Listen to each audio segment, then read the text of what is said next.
2017년에 한국에서 20대를 대상으로 설문조사를 한 적이 있습니다. 20대에게 이런 질문을 했습니다. 나의 자존감이 가장 떨어질 때가 언제냐? 언제 내 자존감이 가장 무너지느냐? 라는 질문을 던졌습니다. 그랬더니 5위가 바로 외모가 불만족스러울 때, 내가 못생겼다고 생각할 때 자존감이 상한대, 무너진대요. 다음 4위, 친구 또는 상사와 갈등할 때, 친구가 싸우거나 상사한테서 한 소리 들으면 자존감이 깎인다는 겁니다. 그 다음에 3위, 가족의 기대에 부응 못할 때, 가족이 막 기대하는데 거기에 내가 부응해지지 못할 때. 그리고 2위는 취업이 안 될 때, 직업을 잡아야 되는데 요즘 어렵잖아요. 굉장히 어려운데, 그래서 직장에 못 들어갈 때가 자존심이 팍 깎인다고 얘기를 합니다. 근데 이유가 있습니다. 여러분, 가장 자존감이 무너질 때가 언제일까요? 바로 행복한 지인의 SNS를 볼 때, 이때라는 거예요.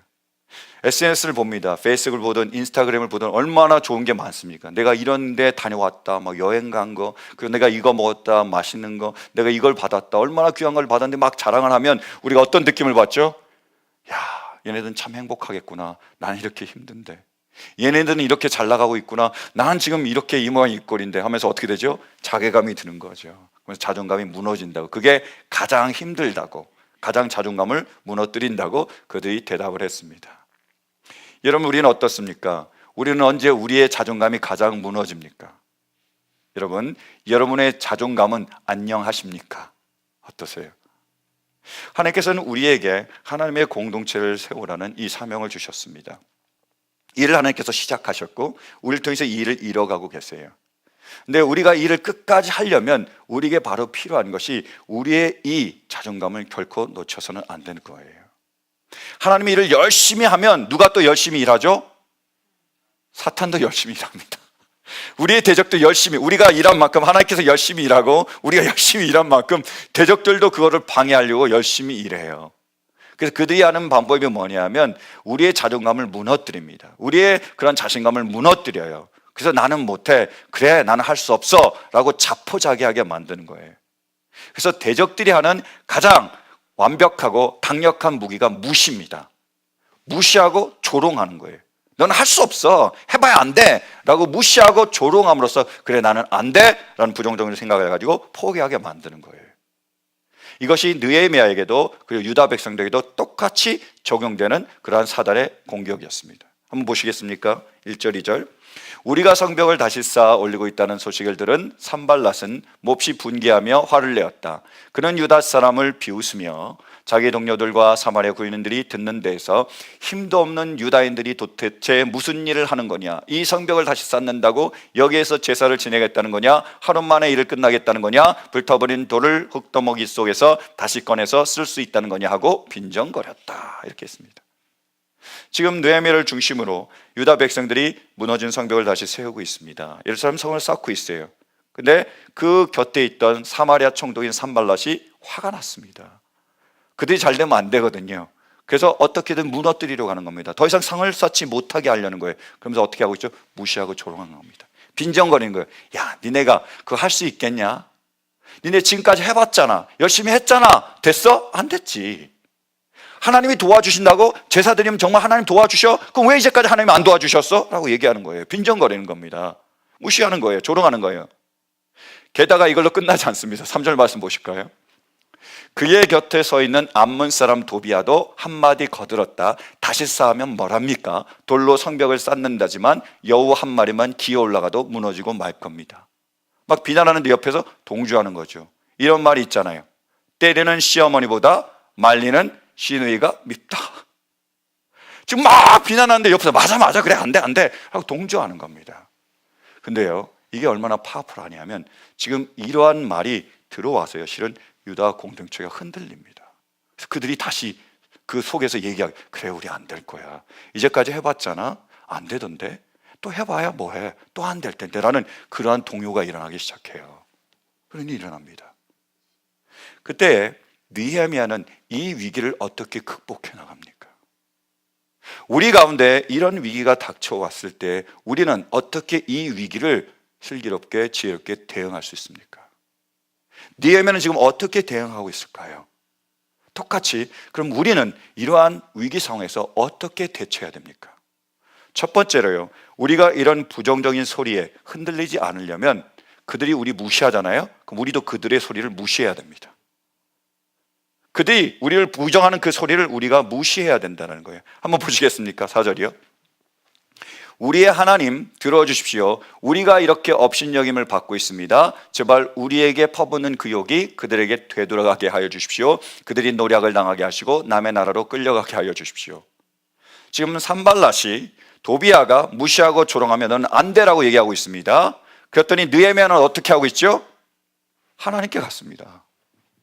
하나님께 그 모든 것들을 하소연하고 있어요. 여기서는 계속 부정하고 여기서는 계속 무시하고 여기서는 계속 조롱하는데 뭐예요? 반응하지 않는 거잖아요. 무시하는 겁니다. 너는 얘기하라는 거예요. 마음대로 하라는 거예요. 나는 하나님께 지금 향해 있는 거죠. 무시하는 겁니다. 그들이 무시하는 그 소리를 무시하는 거예요. 심지어 이게 예수님의 방법입니다. 예수님이 열심히 사역을 하고 계시는데 회당장 야이로가 찾아와요. 예수님께 간청합니다. 예수님, 우리 딸이 지금 병에 걸려 죽게 생겼습니다. 예수님, 우리 집에 와주세요. 예수님이 그 손을 얹으시면 우리 딸이 나을 줄로 믿습니다. 간곡히 부탁합니다. 그래서 예수님께서 채비를 탁 하시고 제자들과 함께 딱 가고 계시는 거예요. 그때 그 회당장 야이로의 집에서 사람이 찾아옵니다. 그리고 이렇게 그 예수님과 그 무리들에게 얘기합니다. 보실까요? 예수께서 말씀을 계속하고 계시는데 회당장의 집에서 사람들이 와서 회당장에게 말하였다. 따님이 죽었습니다. 이제 선생님을 더 괴롭혀서 무엇하겠습니까?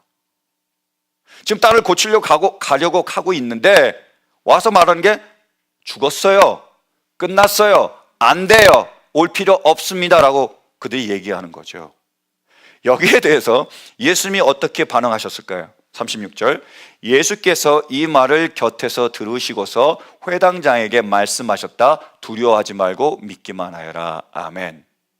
여기서 우리 세 번역은 곁에서 들으시고잖아요. 그래서 곁에서 그 말을 주의 깊게 들으셨다고 얘기를 하지만 아닙니다. NIV를 보면 ignoring이라고 나와 있습니다. ignore 하는 거예요. 우리말로 뭐죠? 무시하는 거예요. 안 됩니다. 죽었습니다. 끝장났습니다. 라고 하는 소리를 뭐요? 예수님 무시했습니다. 그 부정적인 소리를 예수님 무시하신 거예요. 그리고 어떻게 했죠? 두려워하지 말고 믿기만 해라 라고 그들을 데리고 그리고 제자들과 함께 그 집에 가서 그 아이를 고쳐요. 그리고 그 아이를 고치는 장면도 가만히 보면 그 아이가 죽었다고 안 되고 안 된다는 사람을 다 내쫓습니다. 예수님이요, 예수님과 그 아버지와 그리고 야고보와 요한 그리고 베드로만 데리고 들어가요. 모든 소리를, 안 된다는 소리를, 부정적인 소리를 차단하시는 겁니다. 그리고 달리다금 소녀여 일어나라 손을 잡고 일으키세요. 소녀가 살아납니다. 예수님의 방법입니다. 정주영 씨라는, 여러분이 생각하는 정주영 씨가 아니고요, 자기 개발에 관한 책을 많이 쓴 그런 저자인데 그 정주영 씨가 쓴 하버드 상위 1%의 비밀이라는 책이 있습니다. 그 책에서요, 저자는 이렇게 얘기를 하더라고요. 우리가 사는 세상에는 부정적인 신호가 가득하다. 재능이 있어야 해. 성공은 타고나는 거야. 너 같은 애들은 길거리에 널려 있어. 이러한 잘못된 신호로 인해 우리의 재능은 사라진다. 성적순으로 배열된 표에서 우리의 능력은 남과 비교되고 항상 나보다 잘하는 사람이 있길 마련이고 항상 누군가는 나를 잘난 사람과 비교하며 한숨을 푹푹 쉰다. 학교에서 밀려나는 이유는 노력의 부족이 아니다.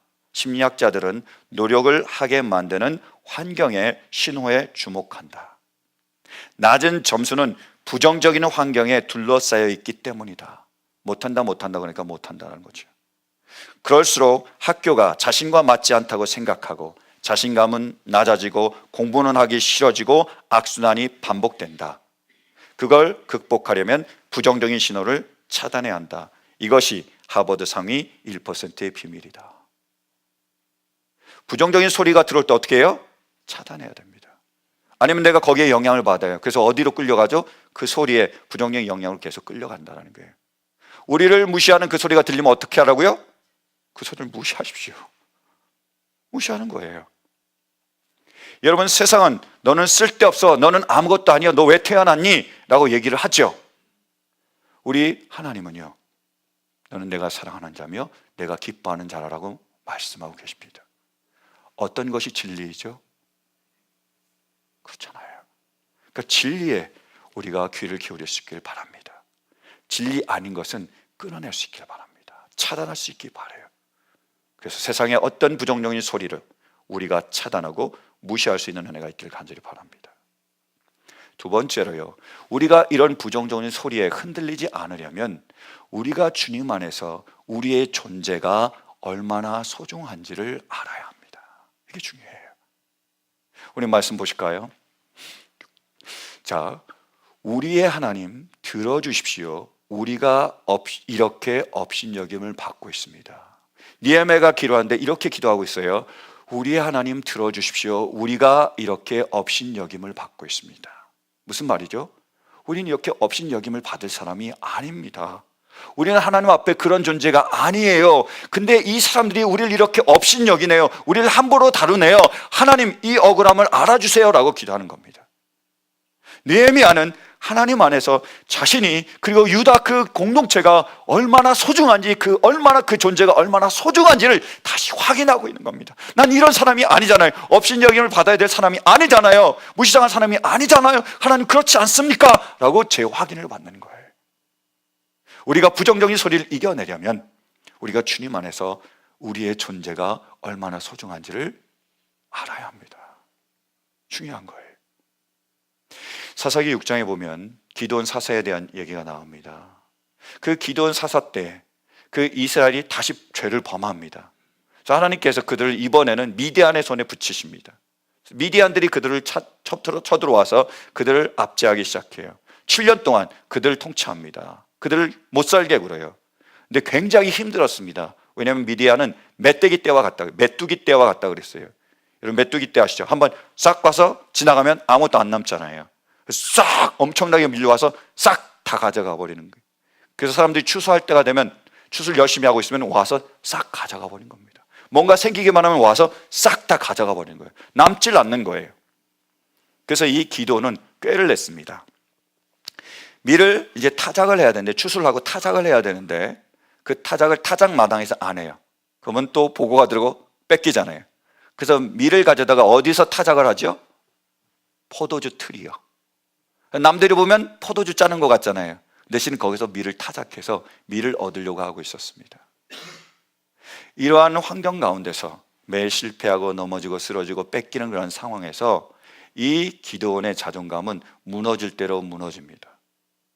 그래서 하나님께서 천사를 보내서 너를 내가 구원자로 삼겠다, 너를 통해서 내가 이스라엘 백성을 구원하겠다고 얘기했을 때 이렇게 하소연합니다. 보실까요? 기드온이 주님께 아뢰었다. 감히 여쭙습니다만 내가 어떻게 이스라엘을 구할 수 있습니까?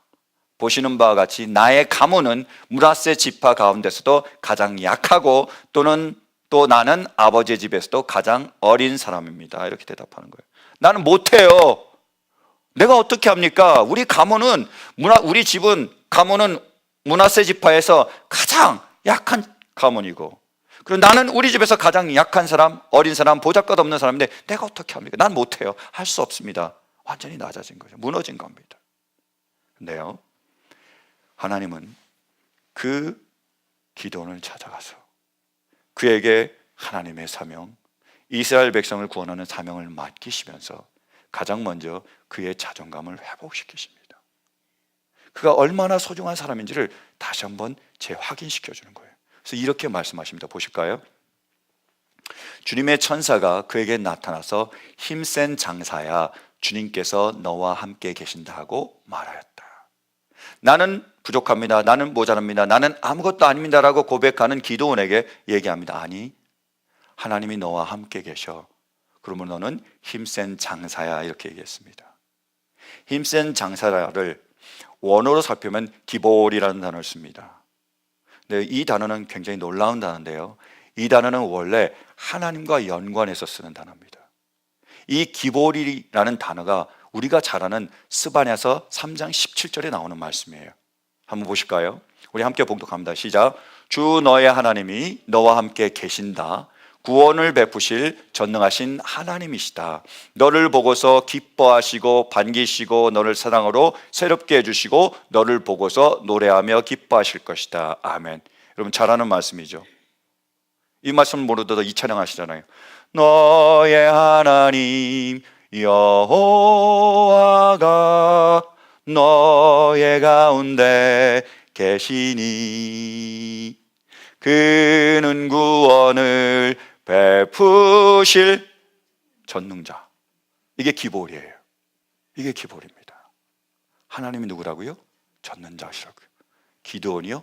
그와 같다라는 거죠. 기드온은 하나님의 사람입니다. 하나님은 위대하시죠. 그러므로 뭐죠? 기드온은 위대한 하나님의 사람인 겁니다. 여러분, 우리가 누구입니까? 우리가 하나님의 사람임을 믿으십니까? 여러분이 하나님의 사람임을 믿으십니까? 그럼 우리 하나님이 위대하심을 믿으십니까? 그분이 전능하심을 믿으십니까? 그럼 뭐죠?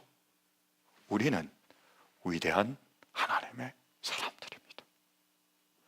우리가 잘나서가 아니라 우리가 어떤 사람이든 상관없이 우리 하나님께서 위대하시게, 우리 하나님께서 전능하시게 우리 모두는 위대한 하나님의 사람이에요. 결코 주님 안에서 우리가 누구인지를, 우리의 정체성을 잃어버리지 않는 은혜가 있기를 간절히 축원합니다. 그리고 또한 우리가 세상의 부정적인 신호에 흔들리지 않으려면 우리는 우리에게 맡겨진 이 일이 얼마나 귀한지를 알아야 합니다. 우리 5절 말씀 보실까요? 그들의 죄를 용서하지 마시고 그들의 죄를 못 본 채 하지 마십시오. 그들이야말로 성을 쌓고 있는 우리 앞에서 주님을 모욕한 자들입니다. 이렇게 하소연하고 있어요. 산발락과 도비아가 대적들이 너희의 성을 쌓지, 너희 성 못 쌓아, 그거 뭐해, 할 수 없어 라고 얘기하는데, 이 얘기를 듣고 우리를 모욕한다고 그러지 않고 주님을 모욕하고 있다고 얘기하고 있습니다. 왜죠? 그 일을 주신 분이 하나님이시니까요. 하나님께서 이 성을 쌓으라고 말씀하셨고 하나님께서 이 성을 쌓아가고 계시는데 이 성을 쌓을 수 없다라고 얘기하면, 필요 없다라고 얘기하면 결국 누구를 모욕하는 겁니까? 하나님을 모욕하는 거라는 거예요. 다시 말해서 뭐죠? 그 성을 쌓는 것, 하나님의 공동체를 세워가는 것, 그것은 하나님의 일입니다. 그리고 그분이 이르기에 그 일은 귀하고 소중한 거죠. 그걸 잘 알고 있었습니다. 다시 확인하는 거예요. 오래전에 성경 공부를 하는데 제가 이런 말을 했습니다. 여러분, 우리는 하나님의 사람입니다. 하나님은 위대하십니다. 그러므로 우리는 위대한 하나님의 사람이에요. 그러므로 우리 모두 위대하게 위대한 하나님의 일을 할 수 있기를 바랍니다 라고 얘기를 했습니다. 그랬더니 한 분이 이러셨어요. 그냥 저는요 평범한 가정을 이루고 싶습니다. 그냥 가정을 잘 이루고 그리고 아이들을 낳고 최선을 다해서 가장으로서 열심히 일도 하고 그 아이들 잘 돌보면서 그렇게 살고 싶습니다 라고 얘기를 하셨습니다. 제가 이렇게 말씀드렸어요. 그 일이 바로 위대한 하나님의 일입니다. 그 일이 바로 위대한 하나님의 일이에요. 우리가 하나님을 위하여, 하나님의 영광을 위하여 하는 모든 일들은 그것이 바로 위대한 하나님의 일입니다. 세상은 지금도 계속 거짓을 얘기해요. 대통령이 돼야, 장관이 돼야, 국무총리가 돼야, 변호사가 돼야, 의사가 돼야, 무슨 이런 좋은 직업을 갖고, 무슨 이런 대학을 나오고, 무슨 이런 스펙을 쌓아야 그들은 위대하고 그들이 하는 일, 큰 일들을 위대한 일이라고 말하는데요. 하나님은 그렇지 않습니다. 하나님은 5달란트든 2달란트든 1달란트든 우리에게 맡겨진 그 일이 무엇이든 부르심을 받은 대로 그 일을 열심히 하는 것, 그것을 하나님을 위해서 할 때 그 모든 일들을 하나님의 일, 그러므로 위대한 하나님의 일이라고 말씀하시는 거죠. 보십시오. 우리가 열심히 하나님을 위해서 일합니다. 누구의 일이죠? 하나님의 일이시죠. 하나님이 위대하십니다. 그렇죠? 그럼 어떻게 되죠? 그것이 위대한 하나님의 일입니다. 우리가 가정을 잘 꾸리고 믿음 안에서 그들을 양육하며 눈물 흘리며 기도하며 이 자녀들을 잘 키우는 것, 가정이라는 공동체를 세우는 것, 그것이 위대한 하나님의 일입니다. 우리가 직장에 가서 빛이 되며 소금이 되며 내가 섬김으로 그 직장을 주님 앞에서 잘 세우는 것, 그것이 위대한 하나님의 일입니다. 이 불공평과 불의의 세상에서 서로 미워하고 다투고 분열되는 이 세상 속에서 공평과 공의로 사랑으로 하나가 되는 것, 이것이 위대한 하나님의 일입니다. 사랑하는 성도 여러분, 우리에게 맡겨진 하나님의 공동체, 이 공동체를 세우는 것이 위대한 하나님의 일이신 줄로 믿으십니까? 이것을 잊지 않는 은혜가 있기를 간절히 바랍니다. 그리고 우리가 세상적인 부정적인 소리에 흔들리지 않으려면 혼자서는 안 됩니다. 함께 해야 되는 거예요. 보시겠습니까? 6절이요. 우리는 성 쌓는 일을 계속하였다. 백성이 마음을 모아서 열심히 일하였으므로. 느헤미야 혼자서만 한 게 아닙니다. 어떻게 했다고요? 백성이 마음을 모았습니다. 그들이 함께 한 거예요. 이 세상 가운데 부정적인 소리, 그 강력한 소리를 우리 혼자 막아내는 것은 쉽지 않습니다. 자꾸 넘어져요. 그러나 우리 장로님이 기도하셨던 것처럼 한 사람이면 패하겠거니와 두 사람이면 능히 감당하나니 삼겹줄은 쉽게 끊어지지 아니하느니라. 혼자서는 감당할 수 없을지라도 우리가 서로가 서로를 인정해주고 서로가 서로를 격려해주고 서로가 서로를 세워주면 우리는 능히 그 일을 감당할 수가 있습니다. 함께 마음을 모아야 된다는 거예요. 그래서 제가 전에도 말씀을 드렸지만 2019년 제 목회의 목표 중에 하나가 VIP 목회입니다. VIP가 뭐죠? Very, 계속 얘기하는 거예요. 그래서 제가 계속 얘기하는 겁니다. Very important person, VIP죠. 그래서 제가 성도님 한 분 한 분을 소중하고 그리고 귀한 분으로 섬기길 원해요. 교회는 건물이 아니라 사람입니다. 공동체를 세운다는 것은 한 사람 한 사람을 세우는 거예요. 그래서 제가 한 분 한 분을 섬기며 세워드리길 원합니다. 더 나아가서 제가 간절히 기도하는 것은요, 그것이 우리 교회의 문화가 되길 원합니다. 몇몇 사람들만 하는 게 아니라 우리 모두가 전부가 서로가 서로를 귀하게 여기고 인정해주고 세워줄 수 있기를 간절히 바랍니다. 여러분, 예수님의 말씀과 예수님의 삶을 기록한 성경에는 4복음서가 있습니다. 복음서가 4개가 있어요. 뭐죠? 마태, 마가, 누가, 요한복음이 있습니다. 흥미로운 건 뭐냐면 마태, 마가, 누가복음은 예수님의 성찬식에 대해서 얘기하면서 예수님이 떡과 포도주를 나눠주신 것, 예수님이 자신의 살과 피를 나눠주신 것을 기록하고 있습니다. 근데 요한복음은 똑같은 성찬, 마지막 만찬에 대해서 얘기하면서 예수님께서 종처럼 제자들의 발을 씻겨준 것을 얘기하고 있습니다. 요한복음에는 떡과 포도주를 나누는 것이 없습니다. 무슨 말이냐면요, 이 성경은 하나님의 말씀은 지금 우리에게 종처럼 예수님처럼 다른 사람을 섬기는 이것이 예수님의 살과 피와 그 몸을 나누는 것하고 동격으로 취급하고 있는 거예요. 우리가 하나님을 섬기는 그것이 다른 사람을 섬기는 것과 동격으로 취급해주고 있습니다. 그만큼 귀한 거예요. 섬김은요, 주님께서 우리에게 주신 가장 귀한 사명 중에 하나입니다. 그러므로 우리 모두가 이렇게 주님처럼 예수님처럼 다른 사람을 섬길 수 있길 간절히 바라요.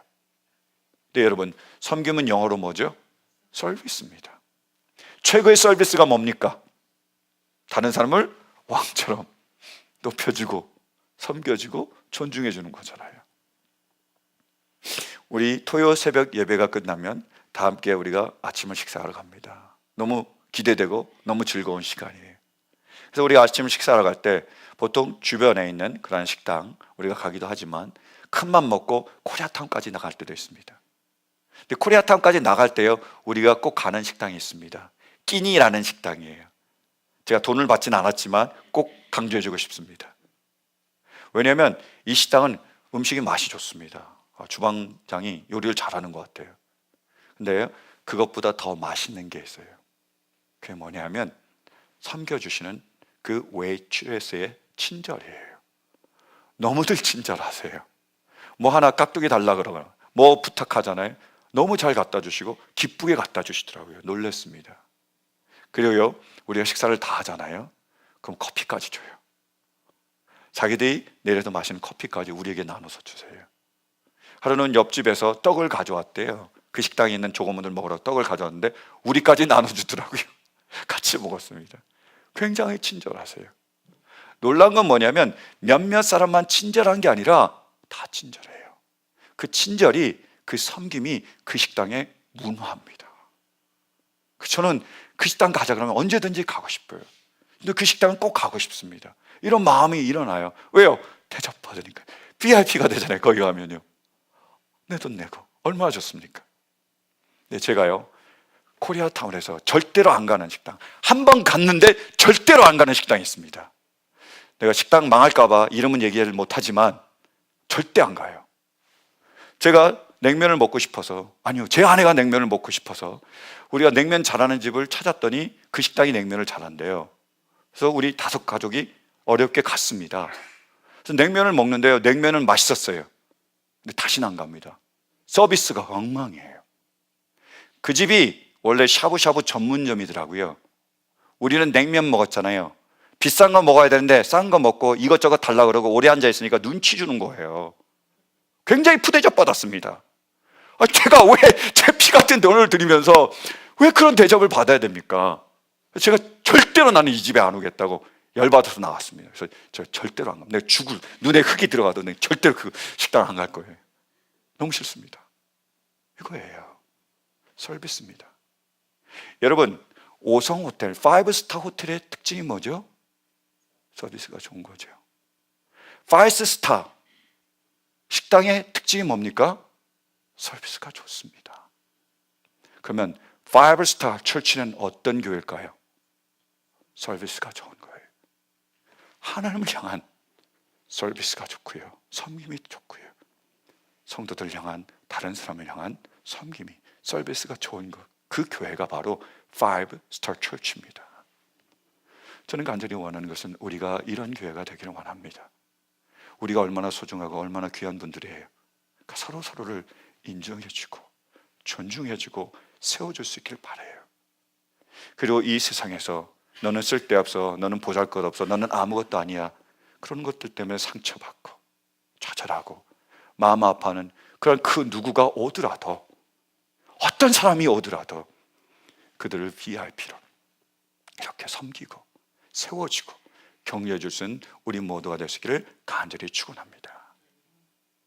그러나 여러분, 가장 중요한 것이 있습니다. 그건 뭐냐면 기도예요. 우리는 우리를 절대로 구원할 수가 없습니다. 천하 인간의 구원을 얻을 만한 다른 이름을 우리에게 주신 일이 없습니다. 오직 그 이름, 유일한 그 이름은 누구시죠? 예수 그리스도세요. 오직 우리의 주님이십니다. 그러면 모든 일의 시작은 기도이며 모든 일의 완성은 기도입니다. 그래서 느헤미야가 산발랏이 무시하고 도비아가 맞장구를 칠 때에 그는 그들에게 향하지 않고 하나님께로 향해서 하나님께 나왔습니다.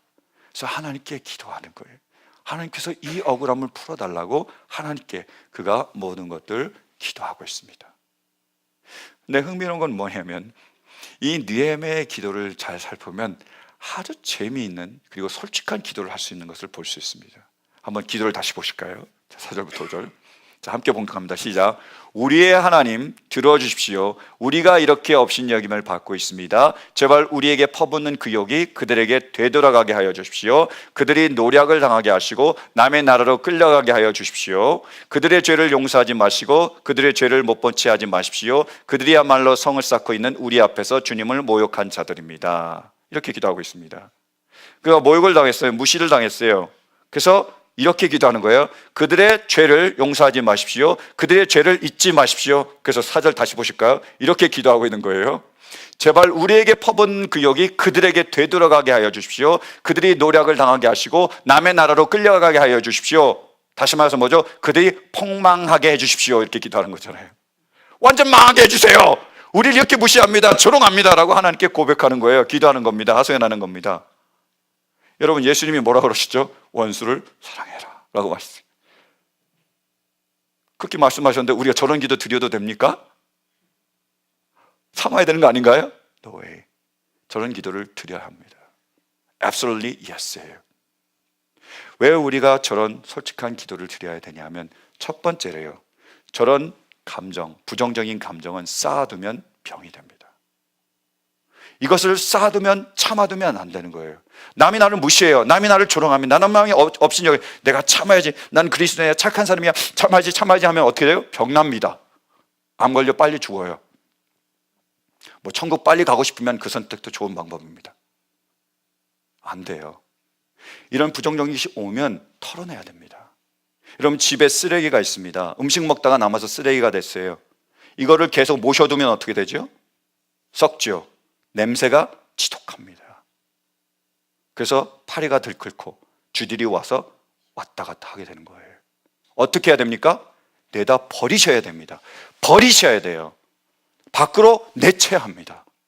이 부정적인 감정, 이런 원한, 이런 것들도 우리가 쌓아두면 안 됩니다. 절대로 우리가 감당할 수가 없어요. 어떻게 해요? 내뱉어야 됩니다. 버려야 돼요. 치워야 됩니다. 어떻게 해요?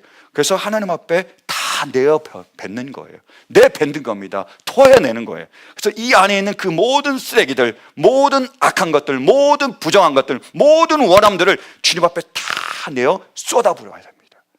그래야 우리 마음이 정결케 되는 거예요. 두 번째로요, 그렇게 할 수 있는 이유는 우리 하나님이 선하시기 때문이죠. 하나님은 선하십니다. 이 말이 무슨 말이냐면요, 좋은 것이 하나님께 와도 좋은 것이 되고요, 나쁜 것이 하나님께 와도 좋은 것이 됩니다. 악한 것이 와도 하나님 손에 붙들리면 선한 것이 되는 것, 그분이 바로 선한 분이시기 때문이에요. 여러분, 우리가 정말 성도들 위하여 간절히 중보하며 기도하며 그들이 잘 되기를 원할 때 하나님께서는 들으시고 잘 되게 해주시겠죠. 그래서 기도하는 거잖아요. 근데 우리가 그들 향해서 폭망하게 해주십시오, 쪽망하게 해주십시오, 완전 망하게 해주십시오 라고 기도하면 하나님께서 무조건 들어주실까요? 아닙니다. 하나님은 선하신 분이에요. 우리가 아무리 그렇게 기도해도 하나님은 그분의 선하신 뜻대로 역사하세요. 다만 우리가 속이 시원할 수 있고 우리는 털어낼 수 있는 거죠.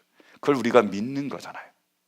만약에 우리가 그렇게 기도한 대로 하나님께서 응답하신다면 우리는 그렇게 함부로 기도하면 안 되죠. 위험한 거잖아요. 나는 그런 분이 아닙니다.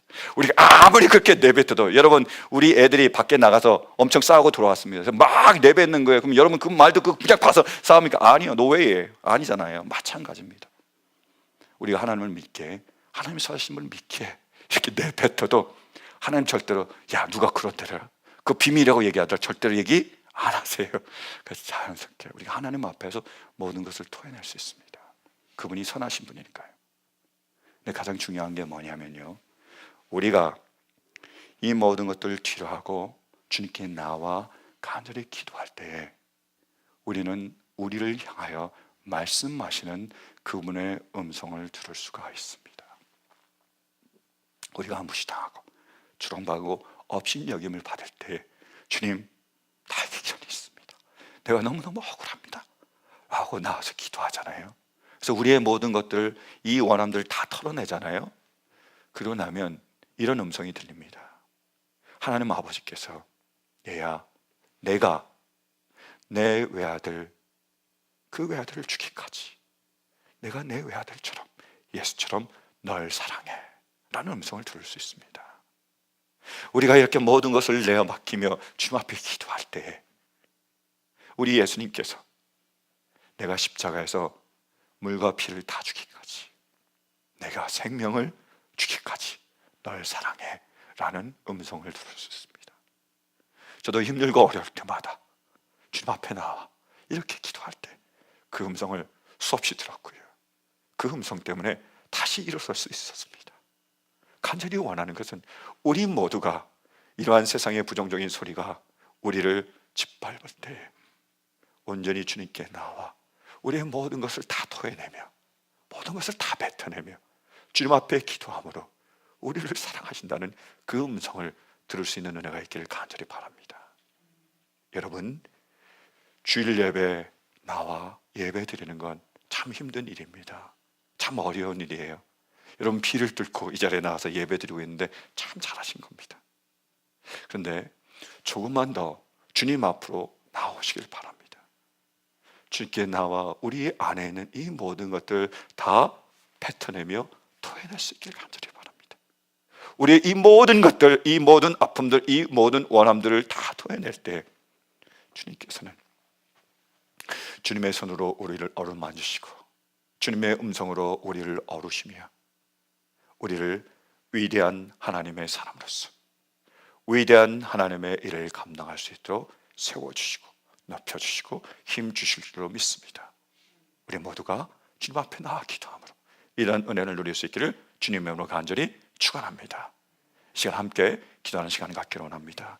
이 말씀 붙잡고 주님께 모든 것을 아뢰며 나아가기 원합니다. 함께 기도하시겠습니다.